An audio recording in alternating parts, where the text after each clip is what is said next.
Hello everyone, it's Pharmacist Michael again, and today I'm going to talk about another drug.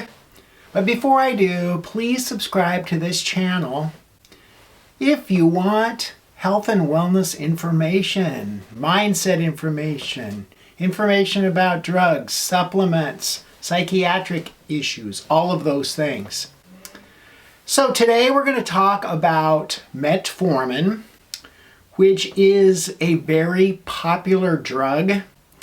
And I'm going to give you a lowdown on what it does and hopefully give you a little insight into this medication. So we use metformin for type 2 diabetes, and after lifestyle modifications such as changing your diet, exercising, those types of things, this is the very first drug that most people are put on.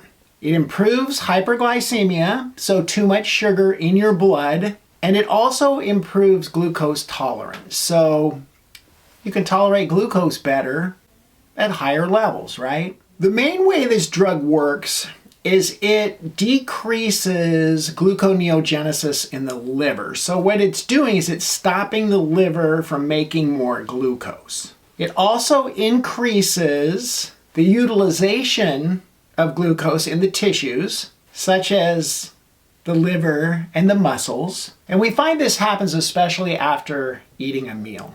It also decreases the intestinal absorption of glucose, improves insulin sensitivity, which means that the insulin actually works better. And we find that it actually decreases food intake and body weight in people that take it.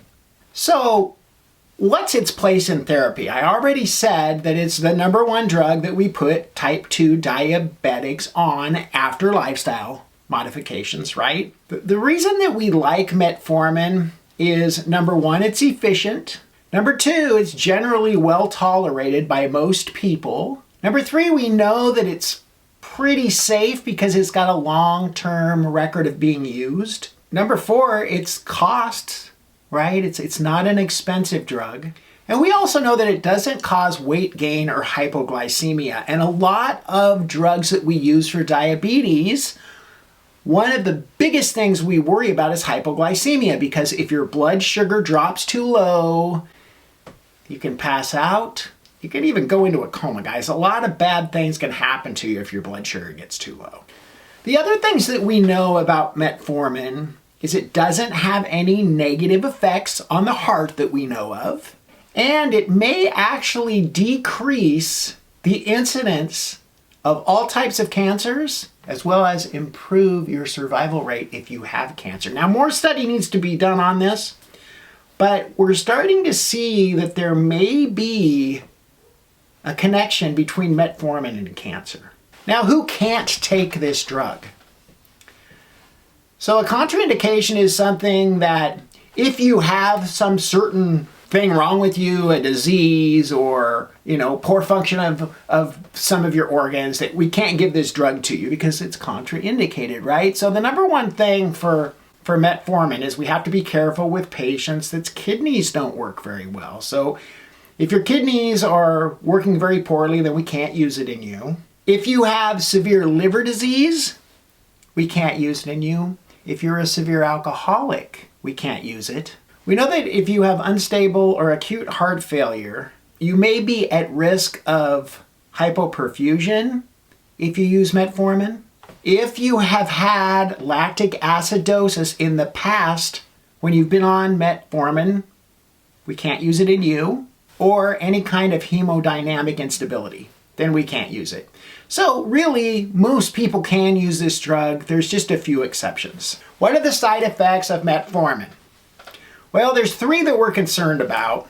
The biggest one in the most people is gastrointestinal side effects, nausea, vomiting, diarrhea, cramping, those types of things. And usually, those will go away in a few days. Now, I've known people that just could not tolerate metformin because it gave them diarrhea and it just never went away. Or it made their stomach hurt so bad that they just couldn't take it. But that's going to be the one thing that stops most people from taking metformin. We also know that metformin can decrease the absorption of vitamin B12 in about 30% of the patients that take it. Now, this can be problematic, so we're going to want to check vitamin B12 levels in patients that are taking metformin, along with their kidney function, right? Because of what we talked about earlier. So we want to make sure that if we need to supplement B12, we can, but we do know that metformin can affect vitamin B12 absorption. And the last thing, and we talked about this a little bit earlier, is lactic acidosis. Now, this doesn't happen very often, but when it does happen, it can be fatal. So we need to really pay attention to it. And that's why that if you've had lactic acidosis while you've been on metformin in the past, and we're not gonna restart it. So what are my final thoughts?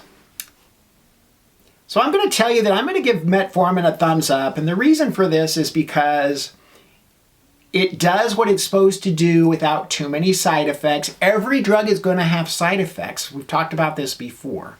So metformin is a good drug. It's not expensive. Most people tolerate it just fine. And it works well at not only treating type 2 diabetics, but we also use it sometimes in patients who are starting antipsychotic medications because we think that it might be able to prevent type 2 diabetes in some of these people. And some of the antipsychotics increase blood sugar and really do predispose patients to diabetes. If you have diabetes, always remember the importance of checking your blood sugar, exercise, and eating a well-balanced whole food meal.